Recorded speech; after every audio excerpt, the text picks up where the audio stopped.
पावसाच्या पाण्याचा निचरा होत नसल्यानं अणसिंग बस स्थानकासमोरील मुख्य रस्त्याला तळ्याचे स्वरूप आले।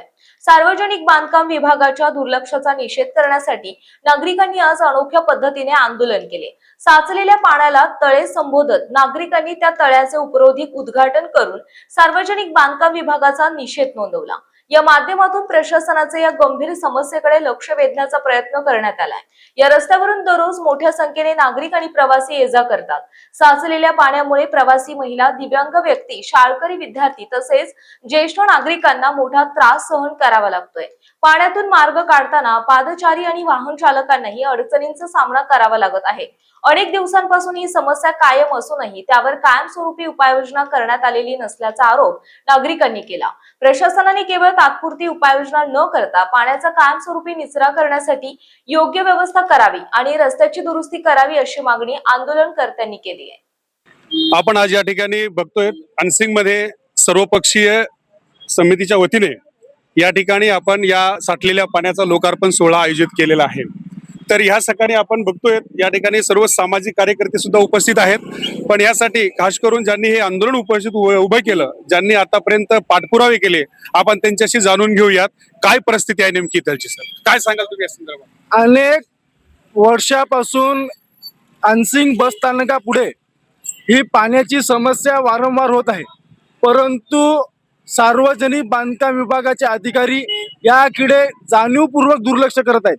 आम्ही वेळोवेळी या सर्व इथले कार्यकर्त्यांनी आम्ही सर्वांनी निवेदन देऊन सुद्धा सार्वजनिक बांधकाम विभाग झोपेतून उठलेला नाही। याकरिता आज आम्ही सर्व अनसिंगच्या सर्व पक्षांकडून, सर्व संघटना, त्याबरोबर सर्व सामाजिक कार्यकर्ते, पदाधिकारी यांच्या सर्वांना सोबत घेऊन आम्ही या ठिकाणी आज या तळ्याचं लोकार्पण सोहळा केलेला आहे। अशी परिस्थिती नेमकी या बसस्थानकावरच आहे की गावामध्ये पण अनेक ठिकाणी आहे? अशी परिस्थिती गावातील प्रत्येक गल्ली चौकात आहे, परंतु ही परिस्थिती अनेक वर्षापासून आहे आणि इथे रोज हजारो लोक या ठिकाणी या बस स्थानकावरून प्रवास करतात, परंतु सार्वजनिक बांधकाम विभागाचे कार्यकारी अभियंता आणि अनसिंग बस स्थानकातील सरपंच, प्रशासक हे नेहमी याकडे दुर्लक्ष करतात। आज या ठिकाणी अनेक वर्षापासून ही परिस्थिती असताना सुद्धा याकडे कुठल्याही अधिकाऱ्यांनी लक्ष दिले नाही व कुठल्याही लोकांनी याकडे लक्ष दिलेलं नाही। यासाठी आम्ही आज सर्वांनी एकत्रित येऊन हे आंदोलन केलेलं आहे।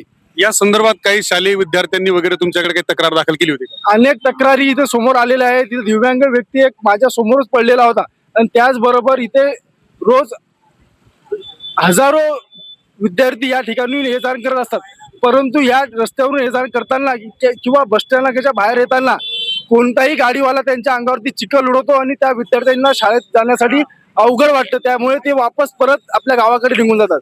ही समस्या होत असल्याने आम्ही या ठिकाणी आज आंदोलन केलेलं आहे। ठीक आहे, आपण जाणून घेतोय या ठिकाणी बऱ्याच समस्या जसे की यांच्याकडे समोर झाल्या होत्या, ही आपण याच्या माध्यमातून हे पूर्ण नियोजन यांनी जसे की अनेक पाठपुरावे सादर केले, पण त्या पाठपुराव्याचं कुठल्या प्रकारचं उत्तर न मिळाल्यामुळे आज त्यांना रस्त्यावरती उतरावं लागलं। हे याला बघूयात पुढे कुठपर्यंत न्याय मिळतो आणि काय होतं ते। मी video journalist Uddhavrao Dhekale, Maharashtra headlines, unseen.